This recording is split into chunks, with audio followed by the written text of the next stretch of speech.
یہاں مفسرین نے ابن کثیر وغیرہ نے واقعہ لکھا ہے، طویل واقعہ ہے کہ بنی اسرائیل میں ایک نیک آدمی تھا،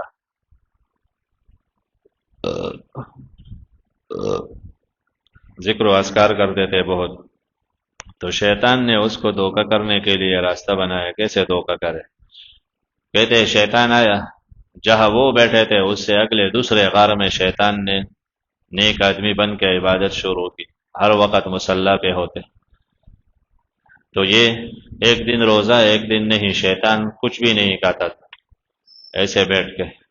تو ان کا شہرت ہوا، تو یہ گیا کہ میں ان سے علم حاصل کروں تو مجھ سے زیادہ بڑا بزرگ ہے. جب ان کے پاس گیا تو انہوں نے وقت ہی نہ دیا کہ میں لوگوں کو وقت نہیں دے سکتا. ایسے دوسرے بار تیسرے بار، تو آخر ان کا معتقد بنا. تو پھر شیطان کا بڑا معتقد بنا.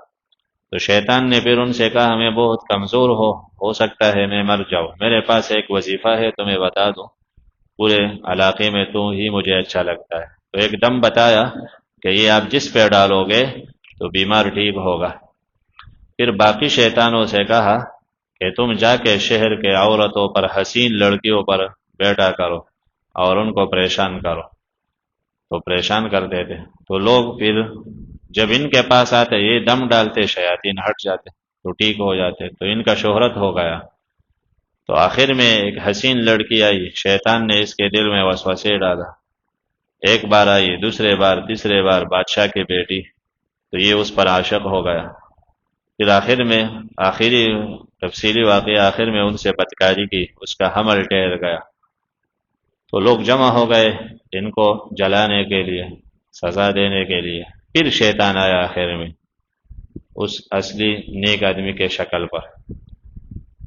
تو اس نے شیطان سے کہا کہ اب تو میں پھنس گیا ہوں، آپ نے اچھا کیا تھا وظیفہ دیا لیکن میں پھنس گیا، اب میں کیا کروں؟ کہا اس کا تو کوئی حل نہیں، البتہ یہ ہے کہ میں نیک انسان ہوں، آپ میرے سامنے سجدہ کرے تو ہو سکتا ہے اس سے کوئی حل نکل آئے. اس نے سجدہ بھی کیا کہ چلو بعد میں توبہ کریں، غیر اللہ کے سامنے سجدہ کی. اس سے بھی کچھ حل نہ نکل آیا. اس نے کہا اب کوئی حل؟ کہا حل تو کوئی نہیں، میں نے سمجھا حل نکل آئے گا، نہیں نکلا، اور لوگوں نے قتل کیا.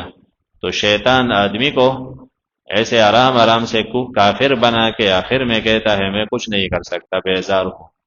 تو یہ منافقین کی دوستی بھی ایسے ہی، یہ بھی شیاطین ہے، کافروں سے تعلقات دوستانی